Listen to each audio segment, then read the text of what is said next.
Orlando and the LA Clippers. Tobias Harris won Aaron Gordon. Good start for Orlando.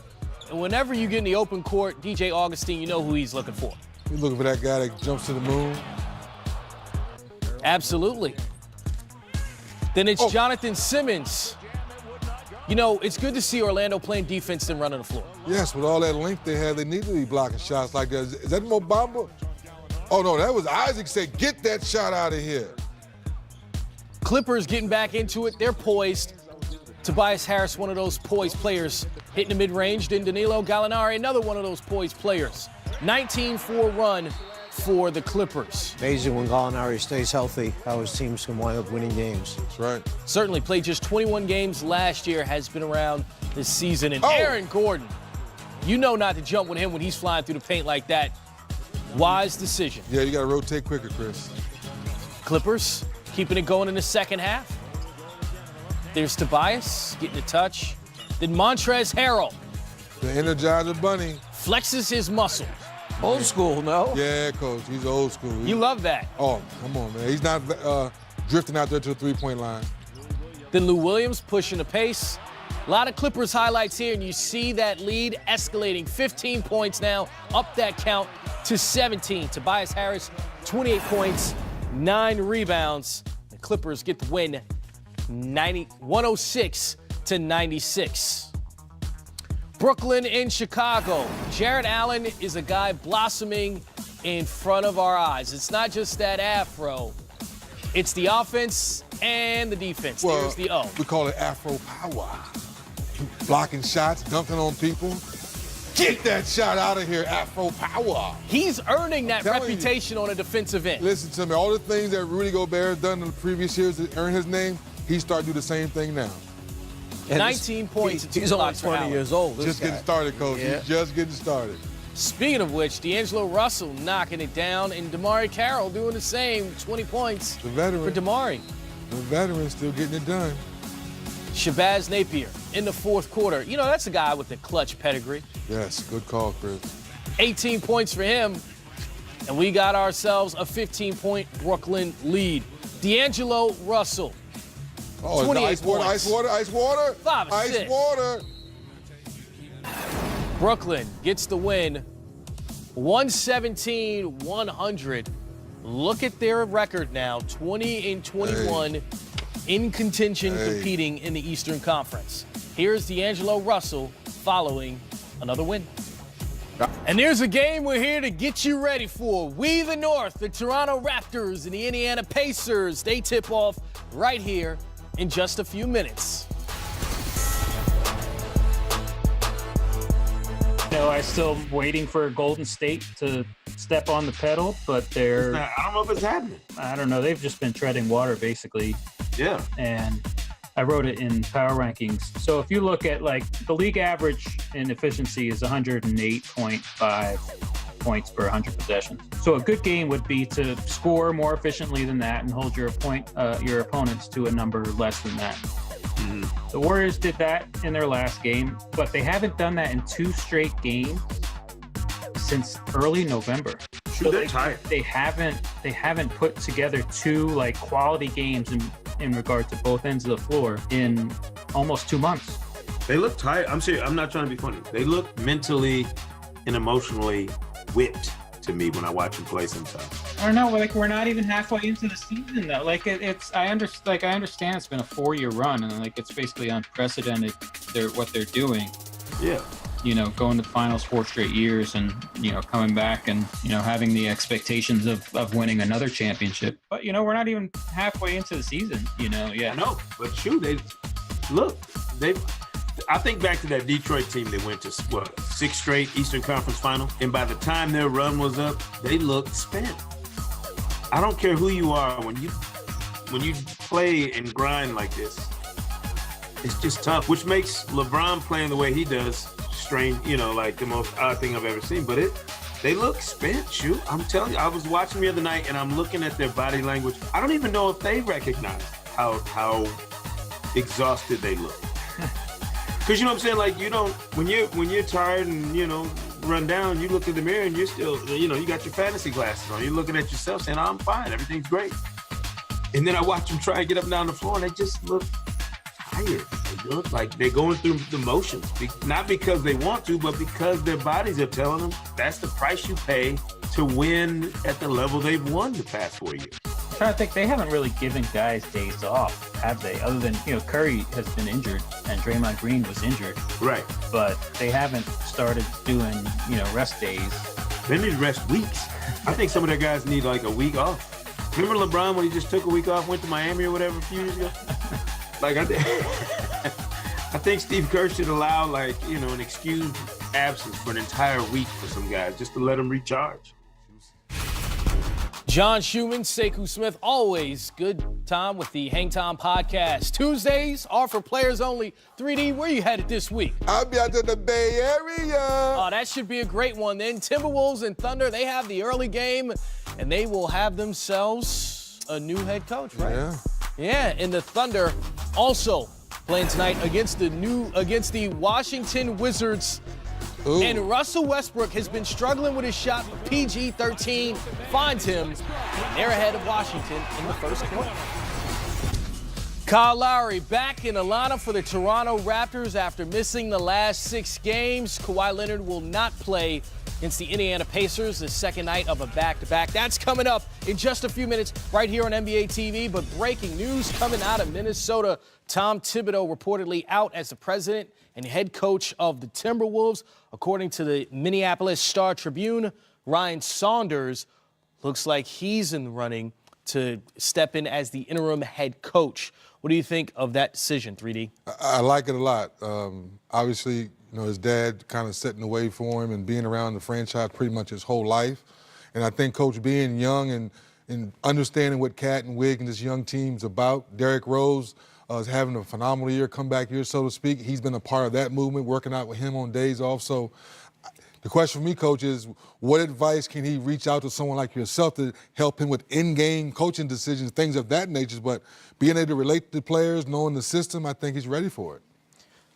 First of all, we have to realize that they fired one of the top 5 coaches, in my opinion, in the NBA. Mm-hmm. Tom Thibodeau is a teacher. Mm-hmm. He's a game coach. He wins basketball games. So to make that decision, something was going on that we obviously don't know right now.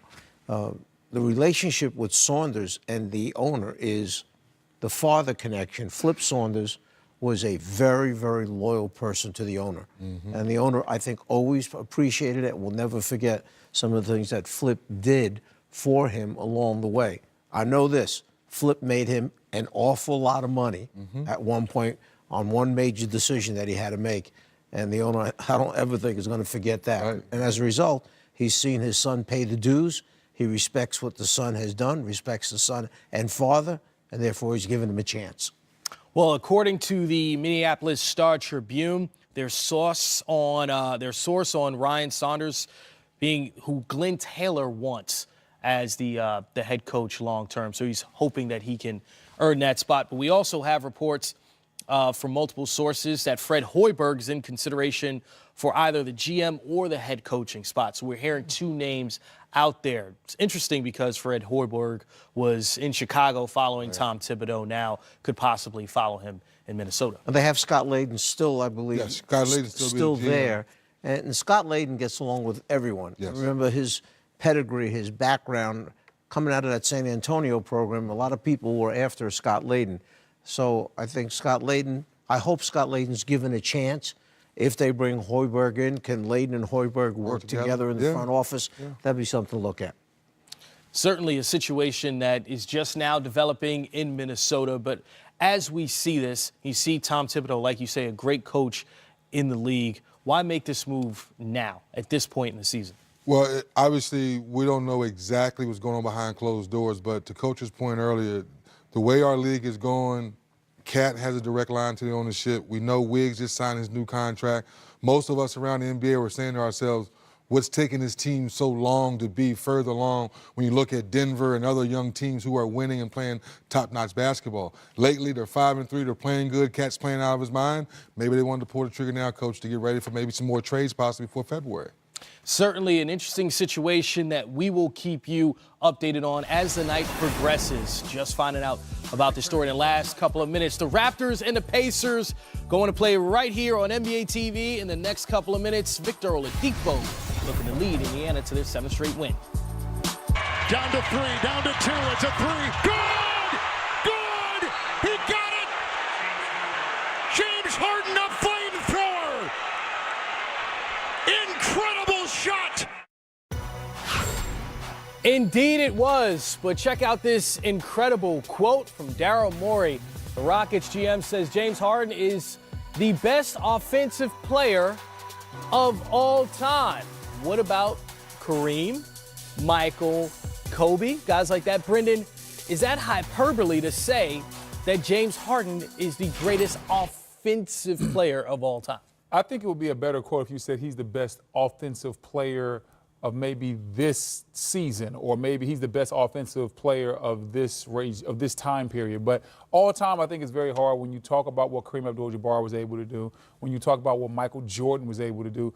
These guys were, Mike, especially Mike, he had plenty of seasons where he was over 30 points per game, between 30 and 35 points, and shooting incredible percentages along the way. I think from a one-on-one standpoint, when you look how physical the game was back in the day, Michael Jordan, to me, is still the best individual offensive player of all time. And if you put him in today's game where you couldn't touch him, I think that he would be even better. And it's hard to imagine Mike being even better, but he played through the bad boy Pistons and those Knicks teams that were really, really physical. You can't touch people now. He would have lived at the free throw line also, and he would have been able to get his game off in the mid-post. I think the most accurate version of that quote may have been, he has been put in position to be the most prolific offensive player in the regular season. And I think that's possible. I think you could argue that. I think there are a lot of different statistical metrics you could use to say he has been put in position to be the most prolific.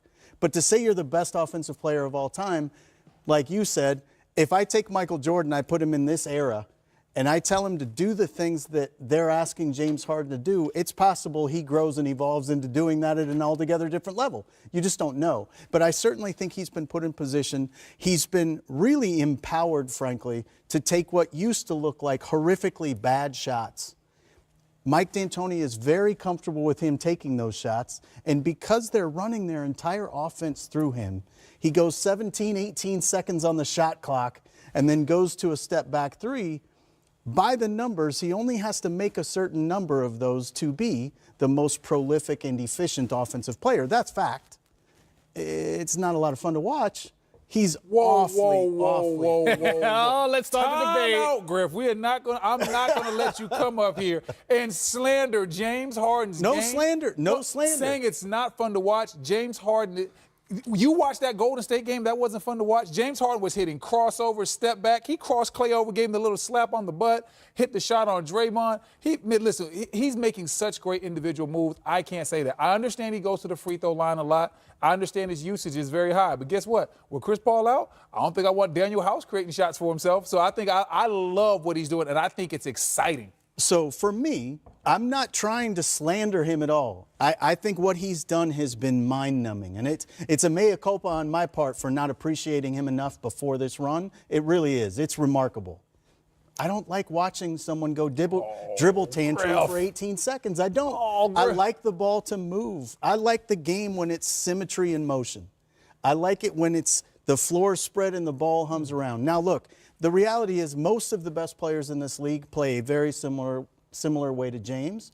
It's just that they don't have the ability to take and make difficult shots like he does, so they have to draw and kick, which then starts the ball moving around. I got a question for you. So I'm holding him responsible for the fact that he can actually make shots that other people don't get to take. What does Steph Curry look like if he's not playing with other players who demand the ball and demand movement? Steph Curry can take and make almost all of those same shots. But he's not playing that way. And I would rather watch that product personally. And I think that Steph Curry can play a different way and he can play a different style because he gets absolute spacing when you talk about Klay Thompson and when you talk about those other players out there, Kevin Durant. He doesn't have to play that way. James has to play that way. Similar, my question was, when you say you don't like James Harden's style playing that way, It's the exact same style LeBron James had last year when they went to the finals. Right, but Guess he's what? drawing and kicking. But who else was LeBron going to let Jordan Clarkson take him to the playoffs? No, that is a recipe. Totally get it. That is a recipe for failure. I think that James Harden, he does have high usage, but guess what? I think a lot of guys have high usage in this league, and when you look at Houston's team, especially right now with what they have with Chris Paul being out, I think he has to play like this, and I love seeing it, and it's been successful. We just saw LeBron go to the finals last year, basically with him and 4 rocks starting. It's a true story. Well, you mentioned that success. It's been 12 games of it, and what a run it's been for James Harden. 40 points a night over the last James. 12 games. I got scored you back, at least James. 40 points in each of the last 5 games. Listen to the names on that list. Jordan, Kobe, AI. Those are the only other players to do it in the last 50 years. Are they good? Those names sound like good names. I think they're historically good. They're so, pretty good. Will that streak extend to 6 games tonight, Brendan? I'm saying yes. I'm going over. I think James is on a run. I think, once again, the usage is high. He's hot right now. He's incredibly confident. And there's not really a player on Portland's team that I worry about defensively that can get into James and force him to do something that he doesn't want to do or make him uncomfortable. So I think James goes over 40 tonight. I'm going to go with the under. And the reason is, Hey. I'm going to go with the under. And the reason is, for me personally, I just look at that list. I look at the names on that list. I look at how many times he's done it, and I'm going to go for regression to the mean. He's due to have a regular superstar kind of night where he gets 34. Okay. Maybe we should save this for later tonight and see who came out on top with their prediction. Okay. You seen movie Trading Places? Gentleman's bet? $1 Winthorpe. Placed at 7:10 p.m. Warriors also